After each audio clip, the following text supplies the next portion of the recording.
Olá, meninos. Como é que vocês estão? Nós vamos dar continuidade ao nosso assunto, né, da aula passada, que foi a mineração no Brasil colonial.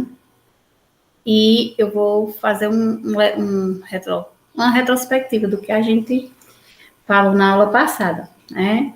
Começando porque a Portugal, que é a coroa portuguesa, durante a União Ibérica, tinha perdido possessões importantes no Oriente, na África.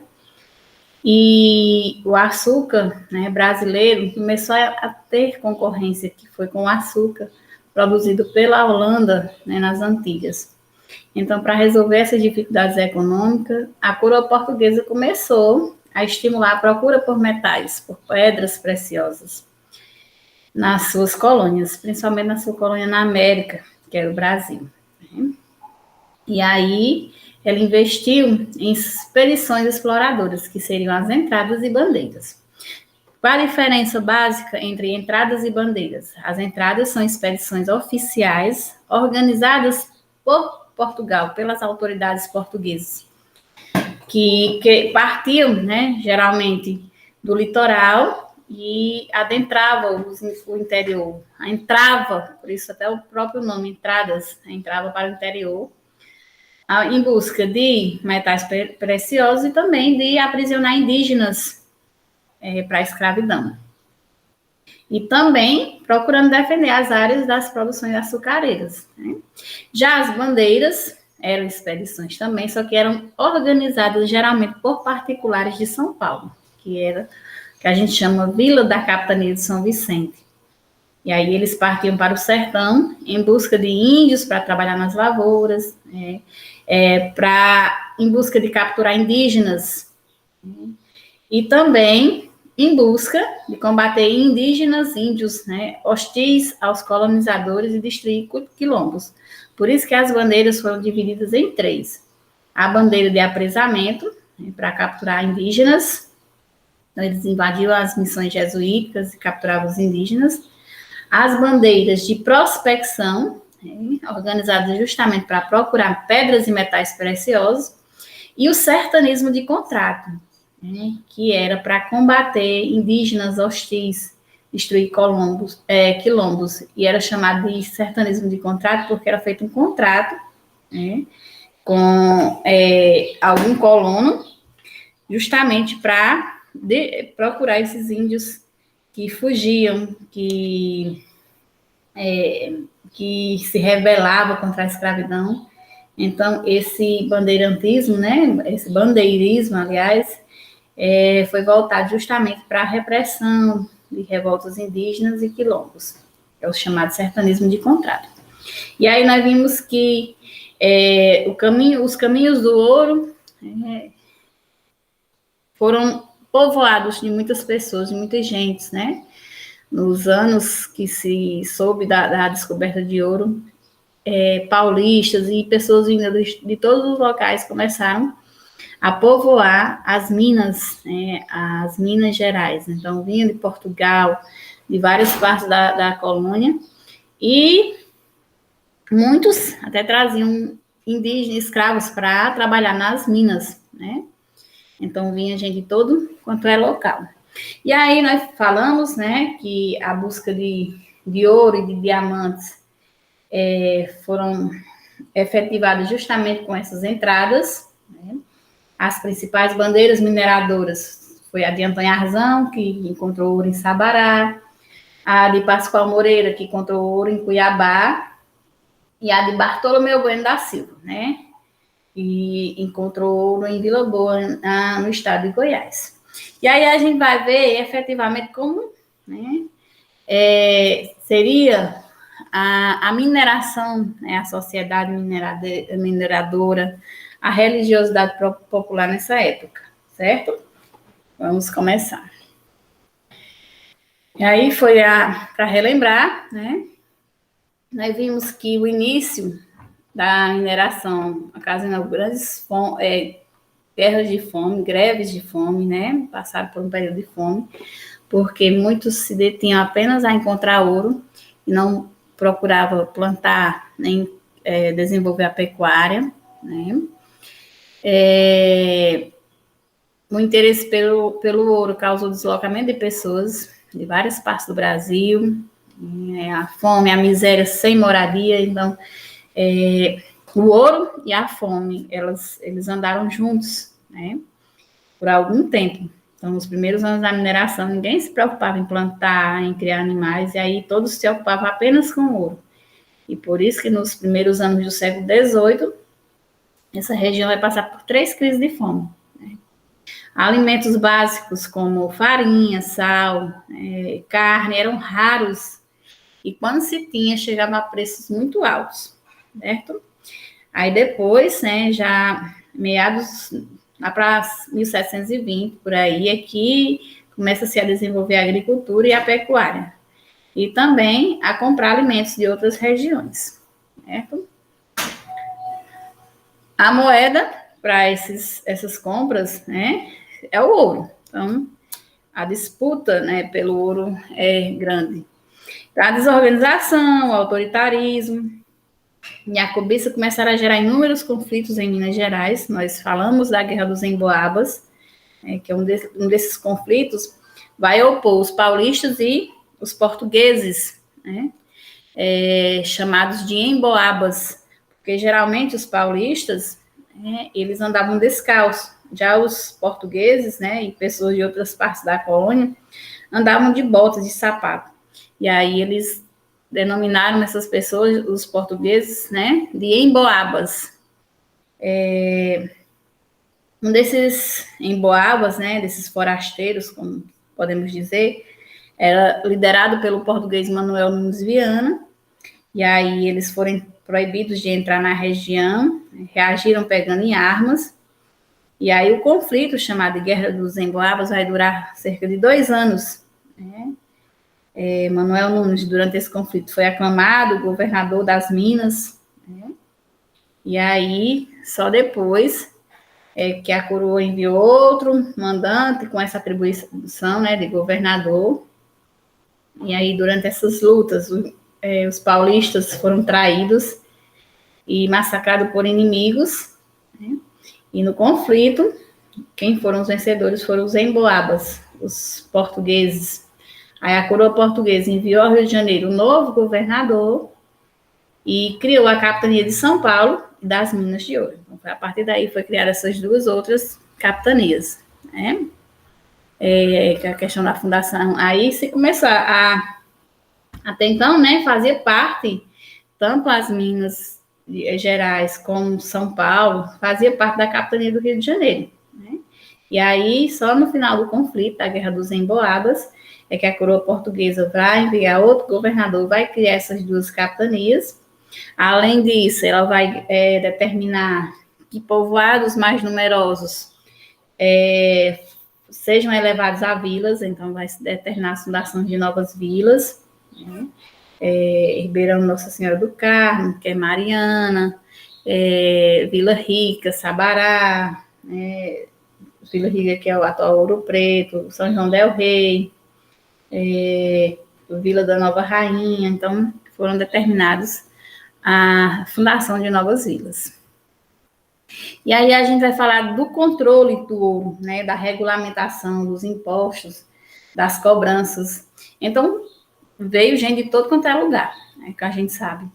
E aí, para regulamentar a posse e a extração do ouro, Portugal vai criar o que nós chamamos, né, Intendência das Minas, um órgão subordinado a Lisboa, e essa Intendência das Minas, ela é encarregada de fiscalizar, né, de olhar como é que estão as explorações, de cobrar os impostos, de fazer até julgamentos. Então, a primeira coisa que Portugal vai fazer, né, para regulamentar a posse, para regulamentar a extração do ouro, é criar, né, órgãos que possam fazer o serviço, né, tomar de conta dessa região para a coroa portuguesa, né.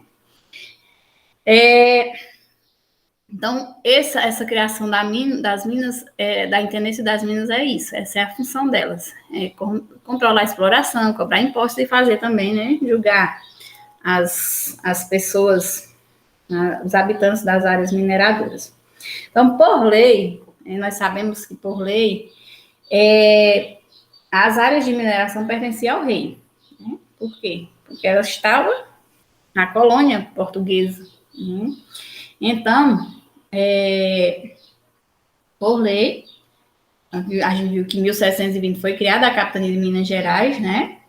E aí a coroa procurou buscar, organizar, né, para manter a lei, para manter a ordem. Então, por lei, as Minas, essa região aí, a área pertencia à coroa, né?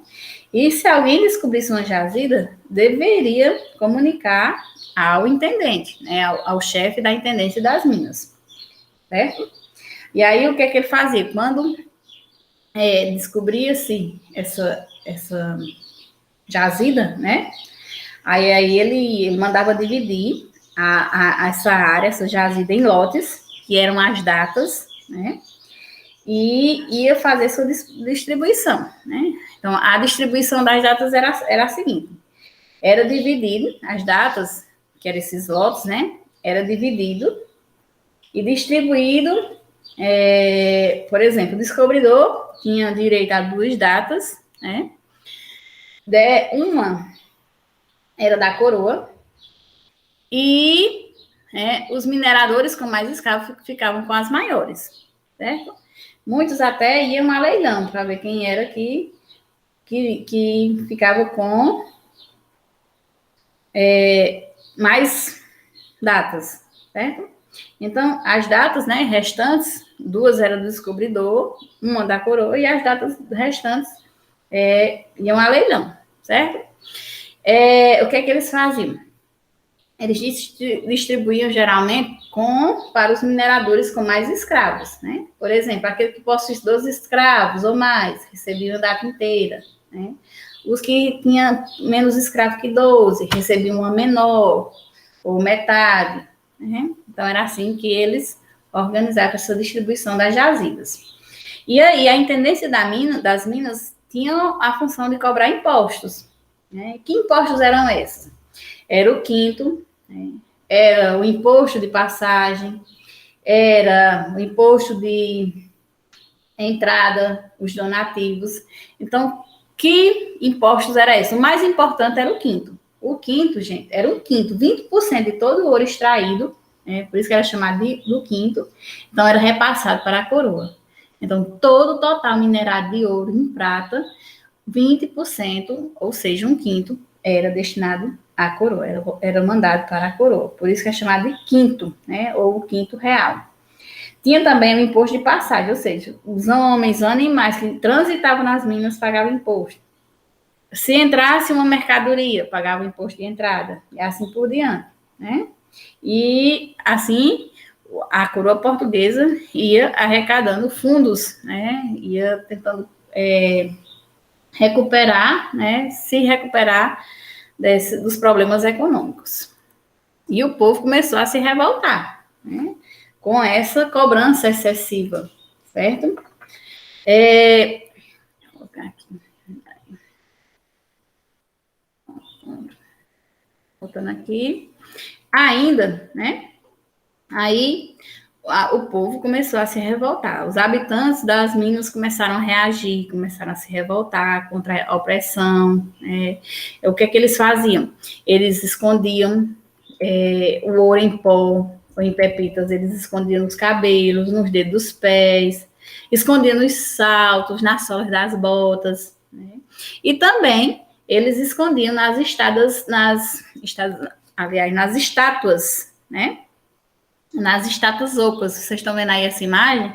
Os santos, naquela época, as estátuas de santos eram feitas de madeira. E era oco. Era oco por dentro, né? E aí eles escondiam muitos do ouro em pó ou de pepitas dentro dos santos. E aí até a expressão, quando a gente fala assim, santinho do pau, né? Que é a pessoa que tem aparência de santo, mas não é nada santo. Então, justamente é por conta disso, que o santo aparentava normal, né? Mas por dentro estava cheio de ouro, né? Então, tem aparência de santo, mas não é nada confiável, né? as escravas, muitas das escravas faziam doces, faziam salgado, né? E vendiam nos tabuleiros, tipo assim, umas bandejas grandes nas vilas. Então, às vezes, eles escondiam também o ouro dentro desses doces.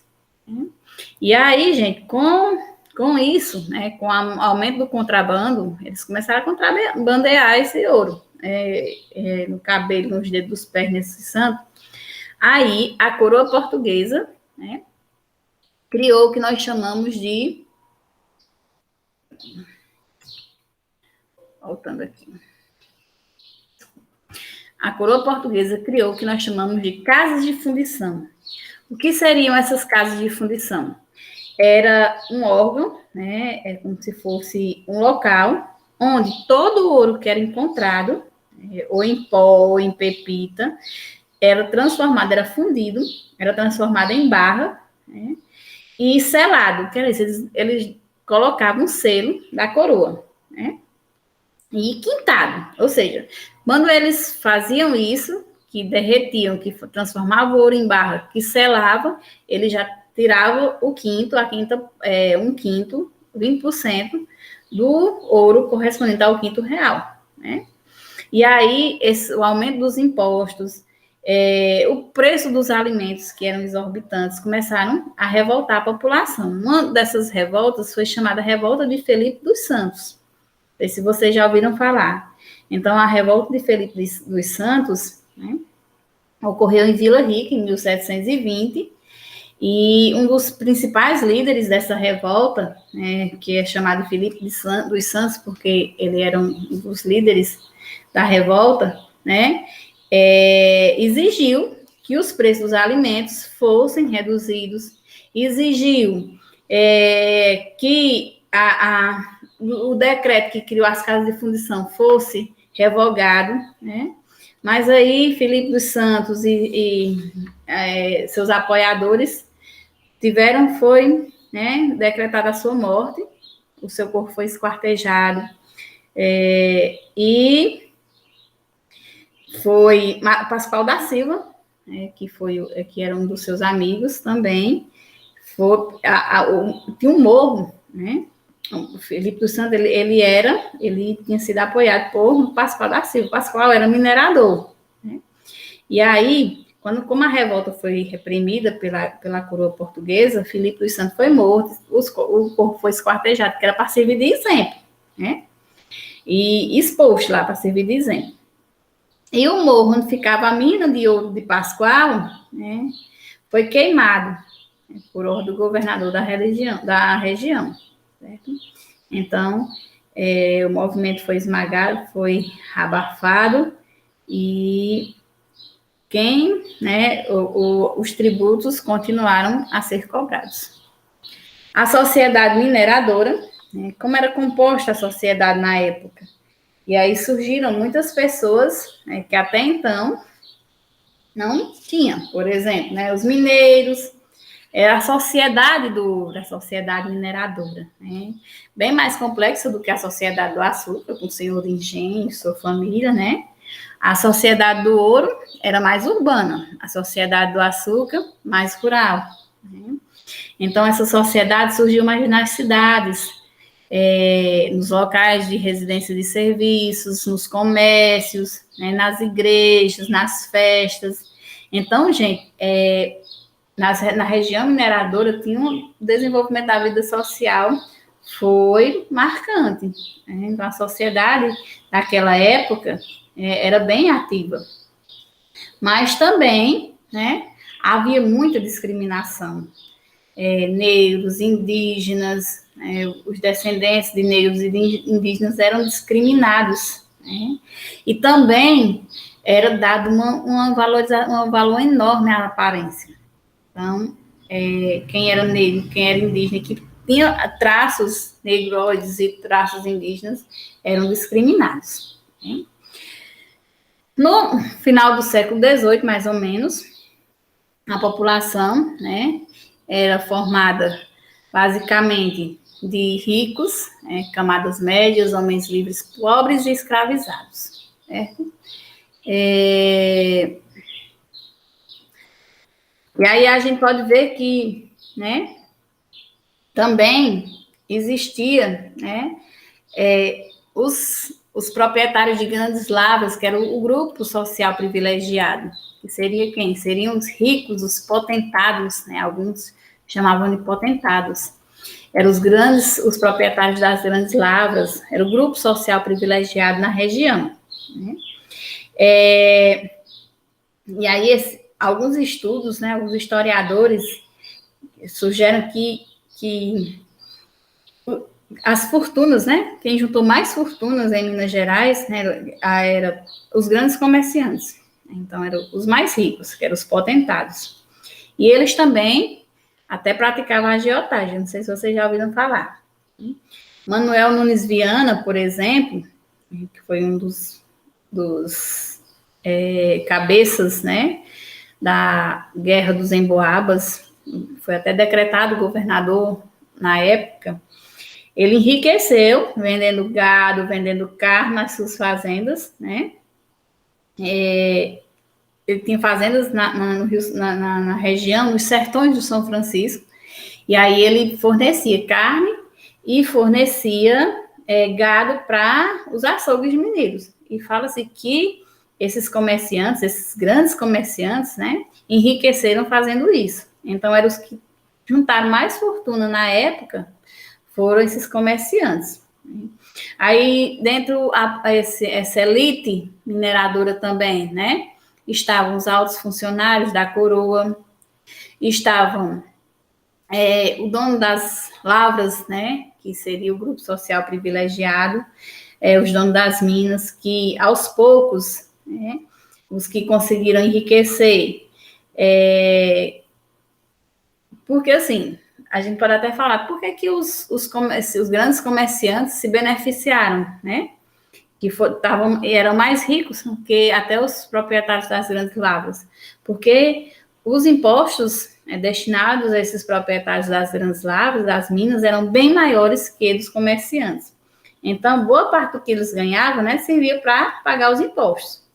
Aí já a outra parte era para comprar mercadoria, né, comprar escravo e alimentos importados. Então, geralmente, eles faziam parte da elite, mas não eram tão ricos quanto os grandes comerciantes, certo?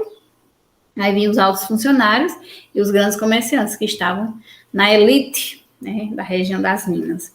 As camadas médias, e os homens livres, que seriam, né, quem estaria dentro dessas camadas médias dessa sociedade mineira, chamada de camada intermediária, camada média da população? Era um grupo mais misturado, mais heterogêneo. Aí tinha quem? Tinha artesão, advogado, né, sapateiro, pessoas dos mais diversos ofícios, cirurgiões, taberneiros, e também, né, quem plantava, agricultores, alguns criadores de vaca leiteira, que fabricavam queijo, e aí fica bem conhecida a questão do queijo, do leite de Minas Gerais, né? E pequenos mineradores que sobreviviam com dificuldades, mas conseguiam estar dentro da classe média, né? Por exemplo, alguns artistas mineiros, sei que vocês já ouviram falar no Aleijadinho, né? Ele era escultor e era arquiteto, fazia parte da classe média. Alguns artistas, Mestre Ataíde também, que é bem conhecido, né? Que é pintor. E aí eles tiveram reconhecimento por ser considerado também, né, pessoas integrantes da classe média na região das Minas. Nos arraiais mineiros, né, havia um grande número de homens livres e pobres também, e que sobreviviam de serviços temporários, sobreviviam muito de roubar, de pequenos furtos, né? Eles eram pessoas assim, como se a gente pode dizer, desocupadas, né? Passavam boa parte do tempo nas vendas, conversando, fazendo jogo de azar, né? Às vezes arranjavam briga nessas jogatinas ou nas ruas, e por não ter nem ocupação, né, nem posição social definida, eles eram chamados de desclassificados. né? Então, nesse contexto, a sociedade mineira chamavam eles de desclassificados, né? E assim, eles eram perseguidos, eles eram chamados, quando eram presos, quando armavam briga, eles eram chamados de vadios, né, pelas autoridades, e também, né, nem tanto por conta, esses desclassificados, para você ver como é a questão da discriminação. As autoridades mineiras, né,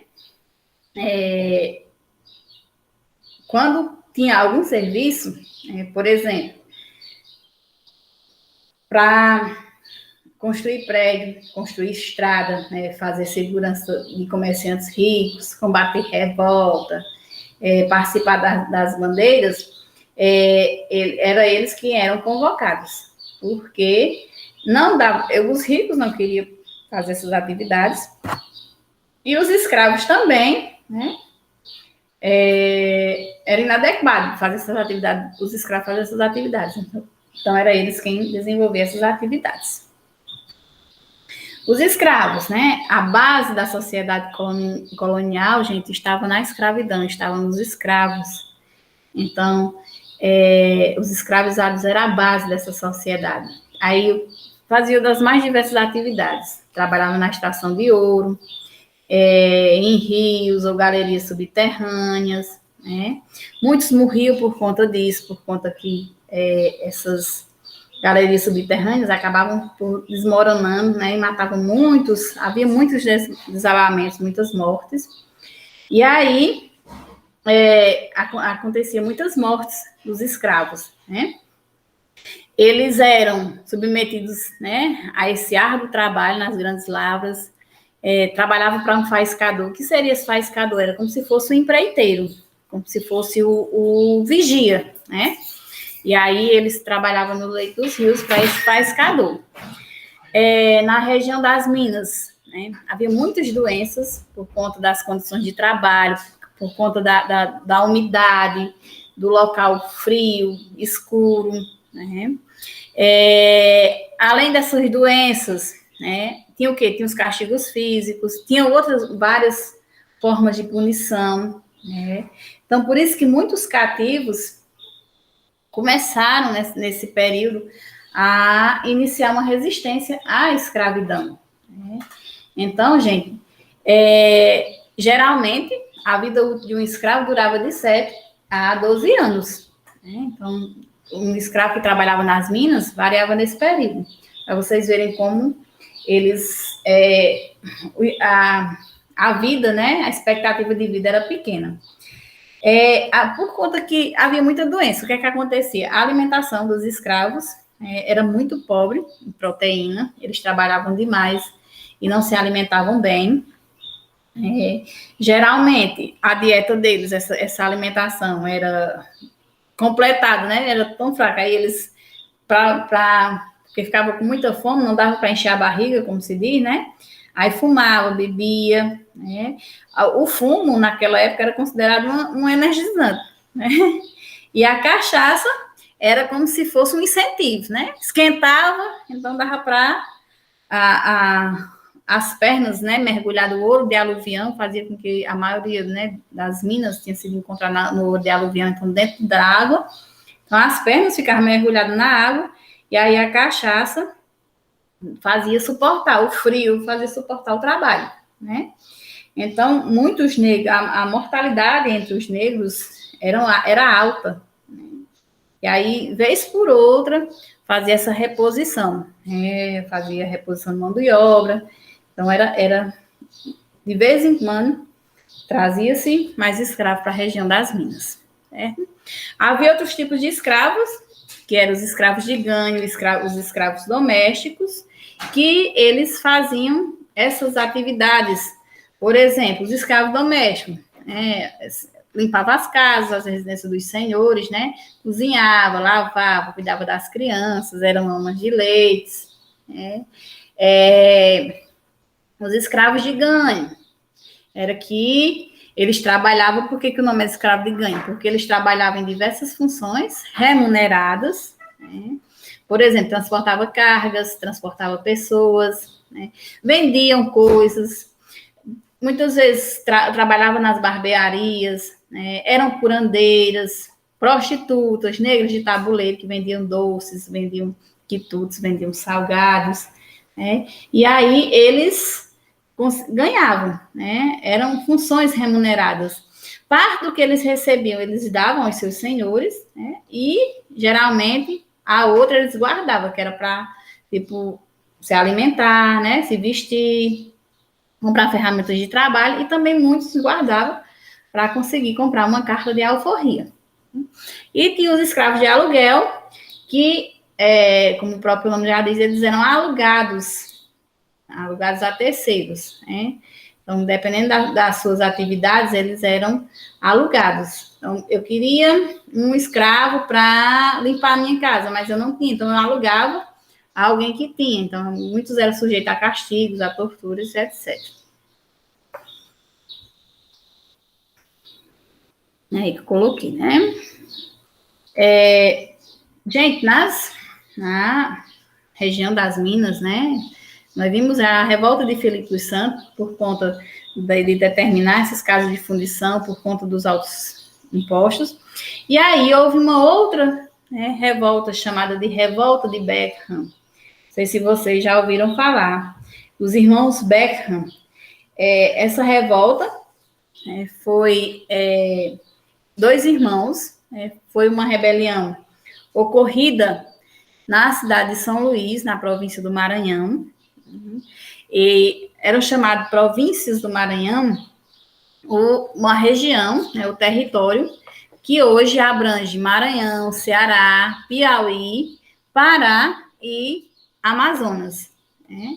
Então, essa revolta de Beckham, né, no decorrer dos séculos XVII, do século XVIII, né, ocorreram muitas revoltas, muitos motins, muitas conspirações, e uma dessas revoltas, essa revolta de Beckham.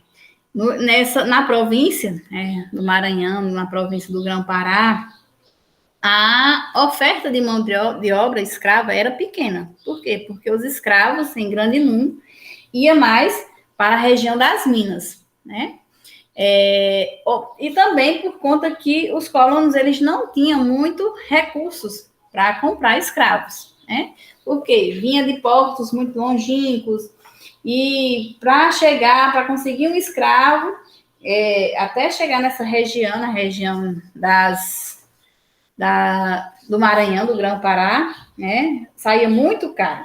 Então, o indígena era a principal força de trabalho para a agricultura, para criação de animais, né, para transportar as coisas, para coletar as drogas do sertão, por exemplo, baunilho, cacau, né, a castanha do Pará, guaraná, era o meio de subsistência de sobrevivência, né, dos comerciantes.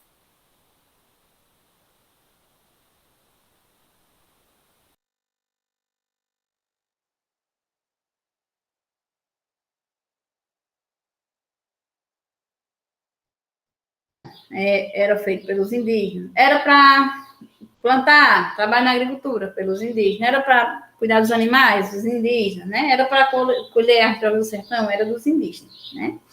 E aí,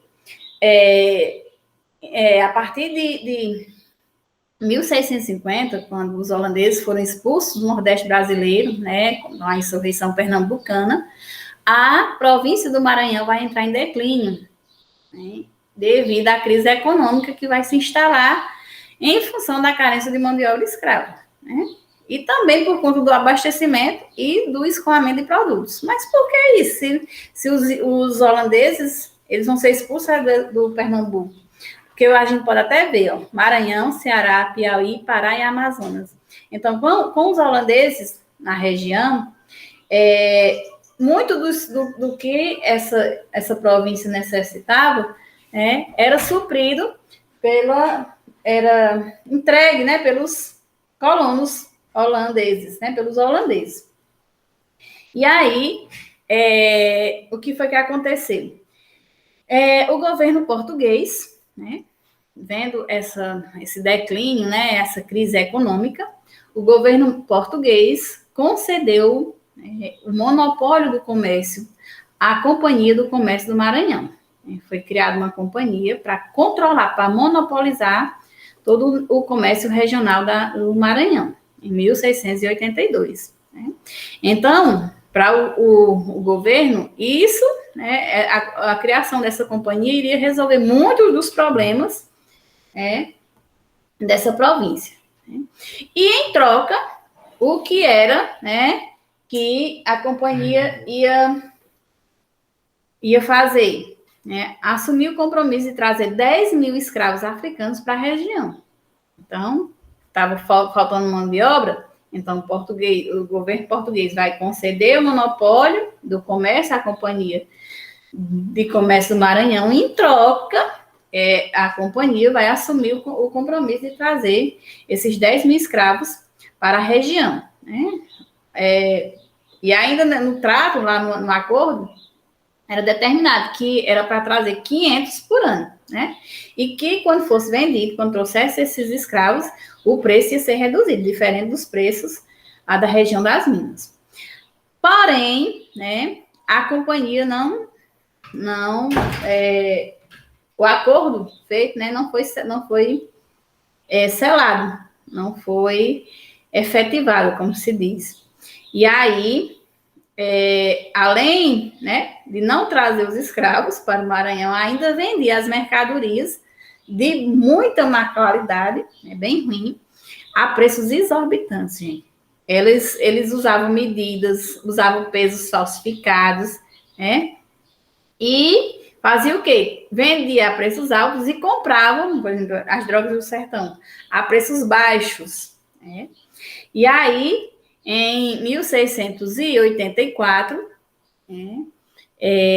a revolta, vai eclodir. Por quê? Porque os colonos maranhenses, liderados por um rico senhor de engenho, chamado Manuel Beckham, destituiu o governador, derrubou o governador. Se você não controla, se o acordo não está sendo feito, você vai ser destituído.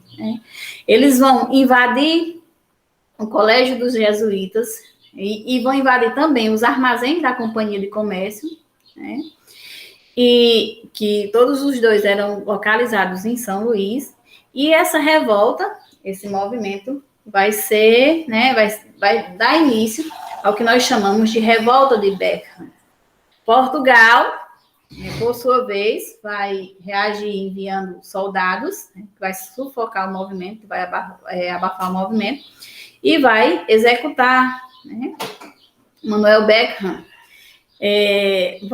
Por cerca de um ano, Manuel Beckham vai controlar a junta revolucionária, vai controlar a revolta, vai governar a província do Maranhão, mas o que é que Portugal vai fazer? Vai enviar soldados para sufocar o movimento, vai enviar um novo governador chamado Gomes Freire de Andrade, e ele reemposta as autoridades, e solicita que vai fazer uma apuração, vai fazer um julgamento, das ações feitas pela Companhia do Comércio do Maranhão, vai confirmar essas acusações e decreta o fim das suas atividades. Já os líderes da revolta, o que vai acontecer com eles? Eles vão ser presos, que é Manuel Beckham, Jorge Sampaio, eles vão ser presos, e Tomás Beckham, que é o irmão de Manuel Beckham, são líderes que, junto com eles, foram decretados à prisão, ao degredo.